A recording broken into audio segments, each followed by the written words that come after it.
बिस्मिल्लाह अस्सलामु अला रसूलिल्लाह सल्लल्लाहु अलैहि वसल्लम।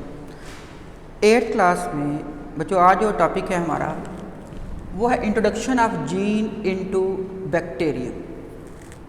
तो यहाँ पे पहले लफ्ज़ है वो है जीन। तुम्हें पता होना चाहिए जीन किसे कहते हैं। जीन क्या है? जीन एक हम कह सकते हैं कि एक पीस ऑफ डीएनए है। क्या है? Piece of DNA. इस पीस ऑफ डीएनए पे क्या होगा? इंस्ट्रक्शन होंगी, इंस्ट्रक्शंस टू फॉर्म प्रोटीन। कि जीन क्या होगी? जीन हमारे पास क्या है? एक पीस ऑफ डीएनए, डीएनए का एक टुकड़ा है जिसके ऊपर प्रोटीन बनाने की क्या है? इंस्ट्रक्शंस। तो इसको हम क्या कहेंगे? जीन कहेंगे। अगर हम अपनी बॉडी को देखते हैं तो हमारी सारी की सारी बॉडी स्वाय बोन्स के किसकी बनी हुई है? प्रोटीन की बनी हुई है। नाखन किसका है? प्रोटीन का बना हुआ है। ये जो है स्किन किसकी है? प्रोटीन की बनी हुई है। मसल्स किसके हैं? प्रोटीन के बने हुए हैं। डाइजेस्टिव सिस्टम किसका बना हुआ है? प्रोटीन का। सर्कुलेटरी सिस्टम किसका बना हुआ है? प्रोटीन का। तो हमारे अंदर जितनी चीज़ें बनी हुई हैं सारी की सारी जो है वो किसकी बनी हुई है? प्रोटीन की। और हर प्रोटीन की का जो जीन है वो अलहदा है। यानी स्किन की प्रोटीन का जीन क्या होगा? अलहदा होगा। आई की प्रोटीन का क्या होगा? अलहदा होगा। मसल की प्रोटीन का जीन क्या होगा? अलहदा होगा। एंजाइम की प्रोटीन का जीन क्या होगा? अलहदा होगा। इस तरह से हम कह सकते हैं कि हज़ारों जीन हो सकते हैं। अमूमन कहा जाता है कि एक क्रोमोसोम के ऊपर मोर देन 10,000 क्या हो सकते हैं? जीन्स हो सकते हैं। तो ये जीन जो है ये क्या होगा? ये डीएनए है का एक पीस होगा जिसके ऊपर इंस्ट्रक्शन होंगी टू फॉर्म प्रोटीन। अब क्या है कि जो जेनेटिक इंजीनियरिंग है वो बायोटेक्नोलॉजी की ही एक एडवांसमेंट है। अब जेनेटिक इंजीनियरिंग में क्या होगा?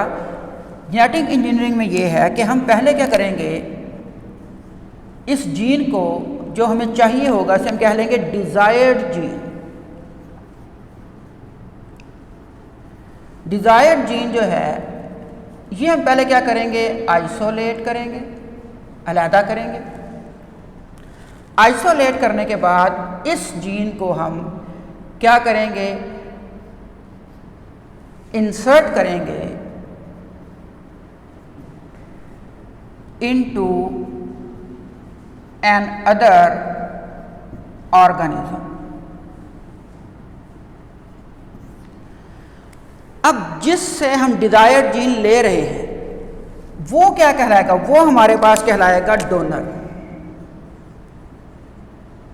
जिससे हम जीन ले रहे हैं, मिसाल के तौर पे आजकल क्या हो रहा है? आजकल आपको पता है जो डायबिटीज़ के मरीज़ हैं वो इंसुलिन इस्तेमाल कर रहे हैं। अब इंसुलिन जो है कहाँ बनता है? वो पेंक्रियाज में बनता है।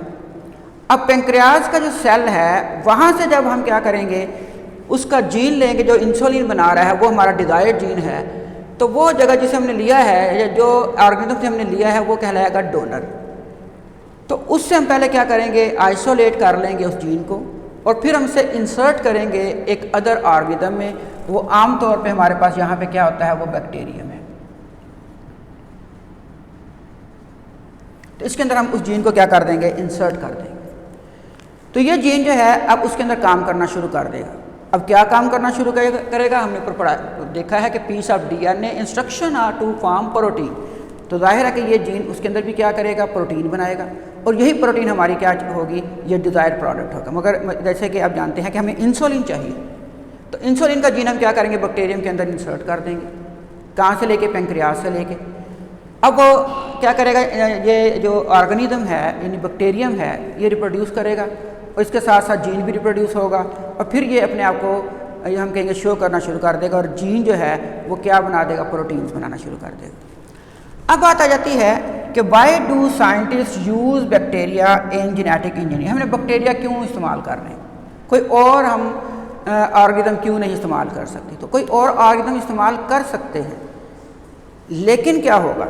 मिसाल के तौर पे अगर हम क्या करें? मेज़ यानी मकई के ऊपर जो है ना वो तजर्बा करें और उस जीन उसके अंदर ट्रांसफ़र कर दें तो होगा क्या कि 3 माह के बाद मकई जो है ना वो मुकम्मल होगी और फिर उसको काटेंगे, फिर 3 माह और लगेंगे, फिर 3 माह और लगेंगे। 3 माह का आगे पीरियड चलता रहेगा, 3 या 4 माह का। लेकिन बैक्टीरिया जो है ये 20 मिनट के अंदर अपने आप को क्या कर लेता है? ये दुगना कर लेता है। तो कहाँ 3 माह या 4 माह, कहाँ पे 20 मिनट। तो हम किसको जो है ना प्रेफर करेंगे? जाहिर है बैक्टीरिया को प्रेफर करेंगे। दूसरा ये है कि इसके अंदर जीन को इंजेक्ट करना जो है दूसरों की निस्बत क्या है, वो आसान है। अब वो कैसे है? तो इसके लिए हम देखते हैं कि बैक्टीरिया जो है वो क्यों हम उसको जेनेटिक इंजीनियरिंग में इस्तेमाल कर रहे हैं। तो पहली बात ये है कि ये क्या है, ये सिंपल है, सिंपल सेल है। सिंपल सेल का मतलब ये है कि इसके अंदर कोई न्यूक्लियस नहीं है, नो न्यूक्लियस। दूसरी बात क्या है कि इसके पास दो तरह से डीएनए है। एक डीएनए जो है ना इसके पास किसमें है, क्रोमोसोम में, और एक डीएनए जो है ये है सर्कुलर डीएनए, और ये सर्कुलर डीएनए क्या कहलाता है, प्लाज्मिड। और यही जो है जेनेटिक इंजीनियरिंग के लिए दस्तयाब है। क्रोमोसोम नहीं बल्कि क्या चीज़ बोला, सर्कुलर डीएनए। अगर हम इसकी फिगर बनाएं बैक्टीरिया की, तो ये बैक्टीरिया है, इसके ऊपर क्या होगी, सेल वॉल होगी। सेल वॉल बनी होगी पेप्टाइडोग्लाइकॉन की, क्योंकि ये क्या है, ये प्रोकैरियोट्स में से है। अब इसके अंदर यहाँ पे ये क्रोमोसोम हो गया, और ये जो इसके अंदर होंगे ये क्या हैं, ये हैं प्लाज्मिड। प्लाज्मिड जो है ये क्या है, सर्कुलर डीएनए, और ये क्या है, ये है क्रोमोसोम, और इसके अंदर राइबोसोम वगैरह होंगे। तो जेनेटिक इंजीनियरिंग में कौन इस्तेमाल होगा, प्लाज्मिड। प्लाज्मिड क्या है, सर्कुलर डीएनए है। तीसरी बात क्या है कि ये जो बैक्टीरिया है इसका रेट ऑफ रिप्रोडक्शन जो है, रेट ऑफ रिप्रोडक्शन ये फास्ट है। कितना फास्ट है, ये ट्वाइस हो जाता है, यानी कि हम कह सकते हैं कि डिवाइड इटसेल्फ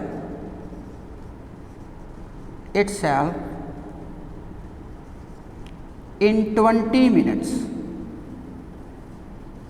ये 20 मिनट्स में अपने आप को क्या कर लेता है, डिवाइड कर लेता है। अगर ये 20 मिनट में अपने आप को डिवाइड कर लेता है तो आप बताएं कि 2 मिनट के बाद, ये 20 मिनट है तो 40 मिनट के बाद कितना होगा। तो जाहिर है कि ये अगर 1 से 2 होगा, 2 से क्या होगा, 4 होगा। अगर आपके पास 1 लाख हो तो 20 मिनट के बाद कितने होंगे, 2 लाख। अगर आपके पास 1 अरब हो तो 20 मिनट के बाद कितने होंगे, ये 2 अरब हो जाएंगे। तो इतनी तेज इसकी क्या है, रिप्रोडक्शन है। तो अगर मैं कहूँ 24 घंटे के बाद क्या कितने होंगे, तो ये आपने खुद करना है। ये आपको मैं असाइनमेंट देता हूँ, 24 आवर्स एक बैक्टीरिया, 24 आवर के बाद कितनी तादाद होगी। तो उसके लिए आसान सा हल आप देख लें कि 20 + 20 + 20 60। इसका मतलब है कि 1 घंटे में 3 दफ़ा डिवाइड होगा। तो 24 आवर्स में कितने दफ़ा डिवाइड होगा, 24 आवर को हम 3 से मल्टीप्लाई कर दें। 3 4 आवर कितने होते हैं जी, 12, 3 2 6, 72 टाइम्स डिवाइड होगा। तो 2 की पावर 72 करके देखें कितना आंसर आता है। आप गिन भी नहीं सकेंगे, इतना बड़ा आंसर आएगा। तो सिर्फ एक बैक्टीरिया इतना करेगा। इसलिए हम बैक्टीरिया को ले रहे हैं क्योंकि इसका जो रिप्रोडक्शन रेट है वो बहुत ही क्या है, फास्ट है। दूसरा, इसके अंदर जो सर्कुलर डीएनए है ये दूसरे डीएनए को अपने अंदर क्या कर सकता है, ये मर्ज कर सकता है, इंसर्ट कर सकता है। अब आ जाते हैं इसके अंदर कि अगर डीएनए के अंदर जो प्लाज्मिड है इसके अंदर हम किसी और डीएनए को इंसर्ट करेंगे तो ये हमारे पास जो प्लाज्मिड होगा ये कहलाएगा कैरियर। दूसरे डीएनए को इसने कैरी किया हुआ है, या इसे कहेंगे रिकम्बिनेंट डीएनए। ठीक है। और जिस भी ऑर्गेनिज्म के अंदर हम रिकम्बिनेंट डीएनए दाखिल करेंगे उसे हम क्या कहेंगे, ट्रांसजेनिक ऑर्गेनिज्म या जेनेटिकली मॉडिफाइड ऑर्गेनिज्म। अब बात आ जाती है, पता लग गया आपको कि हमने बैक्टीरिया क्यों यूज़ किया। 3 वजह से। एक तो ये सिंपल सेल है क्योंकि इसके अंदर न्यूक्लियस नहीं है। डीएनए इसके पास 2 तरह से है, एक क्रोमोसोम की शक्ल में और एक सर्कुलर डीएनए से प्लाज्मिड कहते हैं। और प्लाज्मिड को हम यूज़ करते हैं जेनेटिक इंजीनियरिंग के लिए। तीसरी बात यह है कि रेट ऑफ रिप्रोडक्शन इसका बहुत ही फास्ट है क्योंकि 20 मिनट्स में अपने आप को क्या कर लेता है, दुगना कर लेता है। अब बात आ जाती है how to do scientist insert gene in a bacterium, कि एक बैक्टीरियम के अंदर ये किस तरह से जीन को क्या करेंगे, इंसर्ट करेंगे। इसको ज़रा समझें। अब हमारे पास एक डोनर सेल होगा, डोनर सेल, ये हमारे पास डोनर सेल है, ये डोनर सेल का न्यूक्लियस है, और इस न्यूक्लियस के अंदर क्या होगा, ये क्रोमाटिन्स है, ये क्रोमोसोम्स। सबसे पहले हमें ये देखना होगा कि हमारा टारगेट जीन कौन सा है, डिज़ायर्ड जीन कौन सा है जो हमें चाहिए। जैसे आपकी बुक में इंसुलिन की एग्जांपल है, तो हम ये कहाँ से लेंगे, पैंक्रियाज से लेंगे ये जीन, ये जो सेल है, और उस पैंक्रियाज के सेल में से हम डिज़ायर्ड जीन को क्या करेंगे, अलहदा करेंगे। यानी हम कहते हैं कि ये हमारे पास जो है ना ये जीन है, और इसका इतना पार्ट जो है, डीएनए का इतना पार्ट, वो सिर्फ और सिर्फ क्या है, इंसुलिन के लिए प्रोटीन बनाता है। तो हमें इसको यहाँ से क्या करना होगा, कट करना होगा। पहले हम क्या करेंगे, आइसोलेट करेंगे। आइसोलेट करने के बाद अब हमें क्या करना पड़ेगा, कट करना होगा। इसको कट करने के लिए एक हम क्या इस्तेमाल करेंगे, एंजाइम इस्तेमाल करेंगे। इस एंजाइम का नाम एंडोन्यूक्लिएज है। इसे हम कहते हैं बायोमॉलिक्यूलर सीजर्स। सीजर का मतलब क्या होता है, कैंची। तो बायोमॉलिक्यूलर सीजर का मतलब क्या होगा कि ऐसे मॉलिक्यूल जो कि क्या करेंगे, किस चीज़ को काटेंगे। तो ये यहाँ से बॉन्ड ब्रेक करेगा एंजाइम जो है, इस जगह से इस जगह से, और इंसुलिन वाला जो डिज़ायर्ड हमारे पास होगा जीन, वो क्या हो जाएगा, वो अलहदा हो जाएगा। मिसाल से हम कहते हैं कि ये हमारे पास क्या हो गया, ये अलहदा हो गया।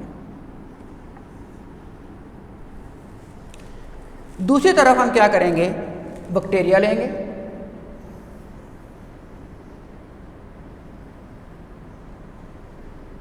इस बैक्टीरिया से के अंदर दो तरह के हमने पढ़ा है कि क्रोमोसोम, ये डीएनए होगा, एक क्रोमोसोम की शक्ल में और एक किसकी शक्ल में होगा। चलिए इसको और तरह से बनाते हैं।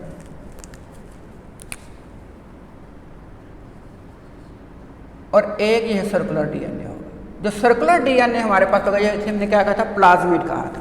अब हमें क्या चाहिए, प्लाज्मिड चाहिए। इस प्लाज्मिड को हम क्या कर लेंगे, आइसोलेट करेंगे। ये हमने आइसोलेट कर लिया। पहला अमल क्या आ गया, आइसोलेट।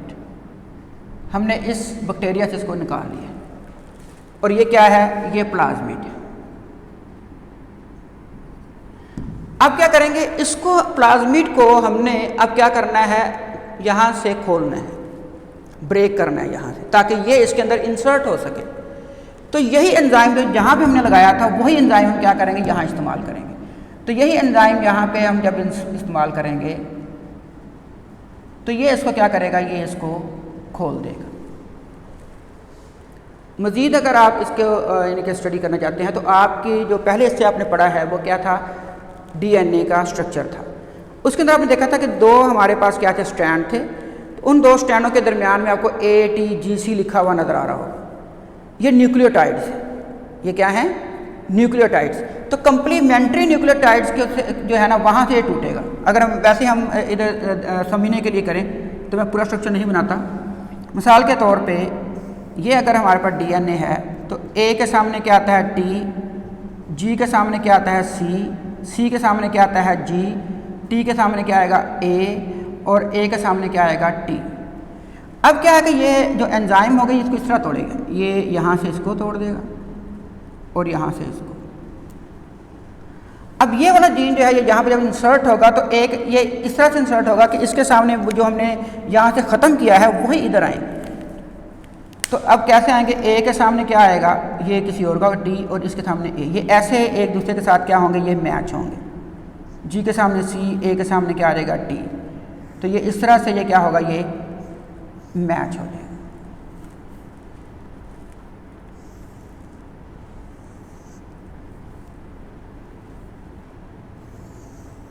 ये हम समझ लें कि ये प्लाज्मिड है, और ये हमने जीन को इसके अंदर क्या किया है, इंसर्ट किया है। तो इस तरह ये अपने न्यूक्लियोटाइड्स के कंप्लीमेंट्री मतलब T के सामने क्या होगा, T A का कंप्लीमेंट है और A T का कंप्लीमेंट है। G C का कंप्लीमेंट है, तो C जो है वो G का कंप्लीमेंट। तो अपने अपने कंप्लीमेंट के सामने ये क्या हो जाएंगे, ये आ जाएंगे। तो इस तरह ये जीन इसके अंदर क्या हो जाएगा, इंसर्ट हो जाएगा। तो हमारी क्लास में आप सिर्फ यहाँ तक ही रखें जैसे मैं लिख रहा हूँ। तो ये सिर्फ आपको वैसे समझाने के लिए किया था। तो इस जीन को अब हम क्या करेंगे, इस प्लाज्मिड के अंदर क्या करेंगे, इंसर्ट करेंगे। तो अब क्या होगा कि ये हमारे पास आ गया है, ये जो ब्लू वाला है ये किसका है, ये प्लाज्मिड है, और ये जो हमारा डिज़ायर्ड जीन है वो यहाँ पे आ गया, ये वाला। अब इस प्लाज्मिड के अंदर ये डिज़ायर्ड जीन भी चला गया, तो इसको हम कहेंगे रिकॉम्बिनेंट डीएनए, रिकॉम्बिनेंट डीएनए। अब इस रिकॉम्बिनेंट डीएनए को हम जहाँ से हमने इसे निकाला था उसमें वापस डाल देंगे। किसमें से निकाला था? बैक्टीरिया से। तो अब इस बैक्टीरिया के अंदर हम क्या करेंगे, इसे दाखिल कर देंगे, इंसर्ट कर देंगे। तो इसके अंदर एक तो इसका अपना क्रोमोसोम है, एक मैं इसको दाखिल कर देता हूँ। ये इसका अपना था प्लाज्मिड, और ये जो है इसके पास समझ लें ये वाला हिस्सा, ये हमारा डिज़ायर्ड जीन है जो मैंने ब्लैक कलर में बनाया है। अब ये जो बैक्टीरिया, इसके पास एक फॉरेन जीन है जो इसका अपना नहीं, जो कि हो सकता है इंसानी भी हो, जैसे इंसुलिन का जो हमारे पास जीन है वो एक ह्यूमन जीन है, तो वो अब इसके अंदर चला गया। अब ये जो बैक्टीरिया होगा ये हमारे पास क्या कहलाएगा, इसे हम कहेंगे जीएम। जीएम का मतलब जेनेटिकली मॉडिफाइड बैक्टीरिया, या इसे हम क्या कहेंगे, ट्रांसजेनिक बैक्टीरिया। तो या इसे हम क्या कहेंगे, ट्रांसजेनिक बैक्टीरिया, क्योंकि इसके अंदर फॉरेन जीन है, या हम कहेंगे जेनेटिकली मॉडिफाइड बैक्टीरिया। अब क्या होगा, अगला मरहला ये है कि ये क्या करेगा, ये रिप्रोड्यूस करेगा। रिप्रोड्यूस करके क्या बनाएगा, ये दो बना लेगा।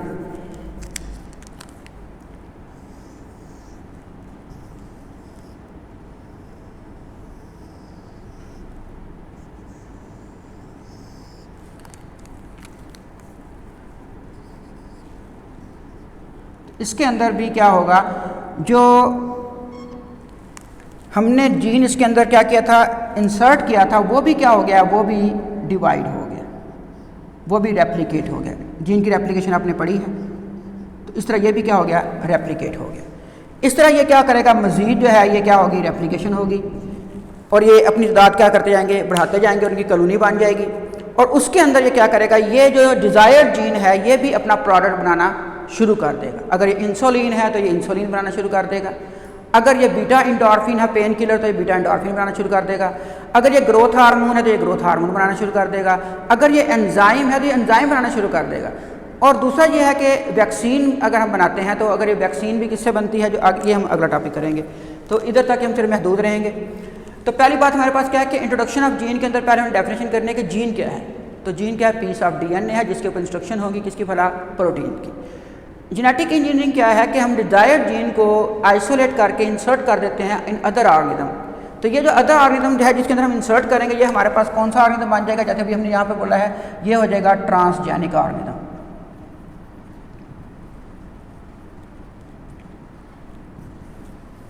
अब बात आ जाती है कि हमने बैक्टीरिया को क्यों चुना है। तो बैक्टीरिया को हमने चुनना है तो उसकी तीन वजूहात है। एक क्या है कि ये सिंपल सेल है, इसमें कोई न्यूक्लियस नहीं होता, इसके डीएनए दो तरह से होते हैं, एक क्रोमोसोम और एक सर्कुलर डीएनए जो प्लाज्मिड कहलाता है। किसको यूज़ किया जाता है, प्लाज्मिड को यूज़ किया जाता है।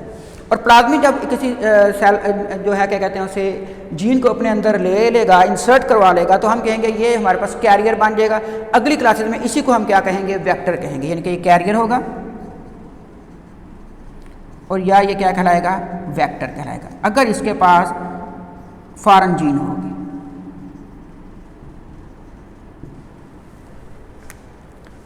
या अदर जीन होगी।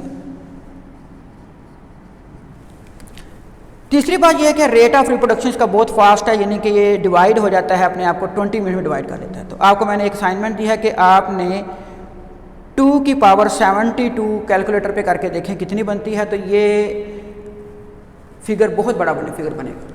How do scientist insert gene in a bacterium. तो उसके बाद पहला स्टेप हमारे पास क्या है कि हम डोनर सेल लेते हैं। डोनर सेल से हम पहले क्या करेंगे, डिज़ायर जो क्रोमोसोम होगा उसको हम क्या करेंगे, आइसोलेट करेंगे। फिर उस डीएनए में से वो डीएनए जो हमें चाहिए होगा डिज़ायर्ड, उसको क्या करेंगे, कट करें। कट करने के लिए हम क्या इस्तेमाल करेंगे, एंजाइम।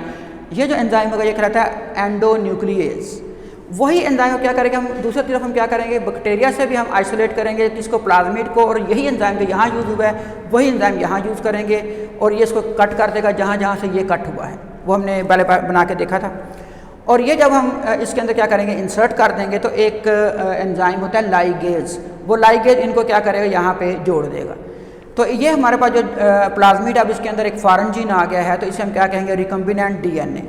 इस रिकम्बिनेंट डीएनए को हमने जहाँ से हमने इसे हासिल किया था उसी के बैक्टीरिया के अंदर दोबारा दाखिल कर देंगे। तो अब इस बैक्टीरिया के अंदर फॉरेन जीन है, तो अब ये कहलाएगा जीएम बैक्टीरिया। जीएम का मतलब क्या है, जेनेटिकली मॉडिफाइड बैक्टीरिया और या ट्रांसजेनिक बैक्टीरिया। इसके बाद इसकी रिप्रोडक्शन होगी, हर 20 मिनट के बाद डिवाइड हो जाएगा और एक वक्त आएगा कि ये जीन जो हमने इसके अंदर दाखिल किया था वो अपना प्रोटीन बनाना शुरू कर देगा और इस तरह से हमें डिज़ायर प्रोडक्ट मिल जाएगी, जैसे इंसुलिन है, बीटा एंडोर्फिन है, या हम कह सकते हैं कि ग्रोथ हार्मोन्स हैं। तो ये आज का लेक्चर था। तो इसमें अगर कोई आपको मुश्किल पेश आए या आपको कोई सवाल करना हो तो अपने रेलिवेंट टीचर से आप इसका सवाल करें, ठीक है, या मुझसे डायरेक्ट सवाल कर लें। तो बहुत शुक्रिया, थैंक्स।